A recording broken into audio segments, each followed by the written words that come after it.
Yes, Rio. Walk and cool. What ankle? Habis tiga. J. Orang Muslim kita. Assalamualaikum. Coffee me, mami. What ankle? Đây. Arai. Ui. Ni kapan nama ni? Ni Arna. Arna. Ni ruang mereka bau ni, meh. Paling rare sekali jadi lah, meh ingat. Kenangnya. Kada duduk di Amerika tu, situ Rohingya saja situ. Atau Rohingya pula, Rohingya biasa duduk Malaysia. Jadi dia rasa kita dengan dia mari jumpa Malaysia ni, dia welcome kita ni, support kita ni orang dia. Saya jumpa mudah madrasah Rohingya depan rumah saya di Kota Baru tu. Okay. Mudah dia tu saya jumpa depan mata sana. Oh, dia migrate ke US? Oh, dia migrate. Memang kebanyakan Sebab Rohingya ni dia pergi ke US sebab dapat citizenship. Oh, suka benar ya. Suka lah. Kalau dia pergi mana-mana negara, kebanyakan dia tak diiktiraf seperti Amerika iktiraf immigrants ni. Mana? Kata ingat tak saya? Kata ingat dia kata ayah awak. Rajin jumpa saya masjid, belajar wakil ke apa. Arwah lah saya. Jadi dia dalam keadaan masjid tu lah. Kita rasa sepeduk Malaysia. Nasi lemak, orang wak mari, roti canai, mi goreng mamak.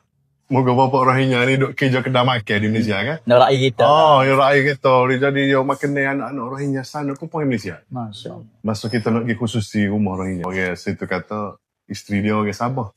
Jadi molek lah kalau kita pergi, dia tahu jemaah Malaysia, dia ajak pergi makan di rumah ke apa. Jadi kita pergi di rumah. Sebelum kita nak naik ke rumah orang tu, dia rumah kita nak pergi tu dia macam townhouse. Jadi saya pergi rumah ni, daripada di tangga kita nak naik ke rumah dia, tingkat 3. Tiba-tiba Mak Saleh macam biker.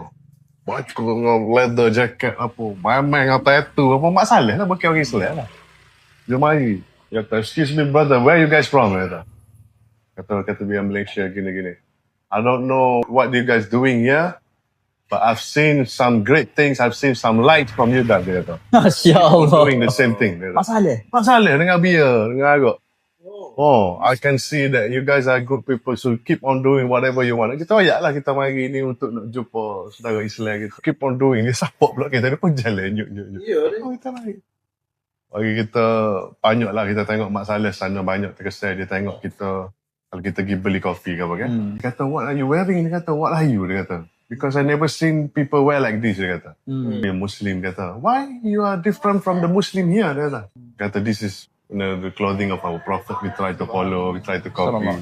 Oh, very nice, very beautiful. Dia kata, especially in white, very nice. Dia kata.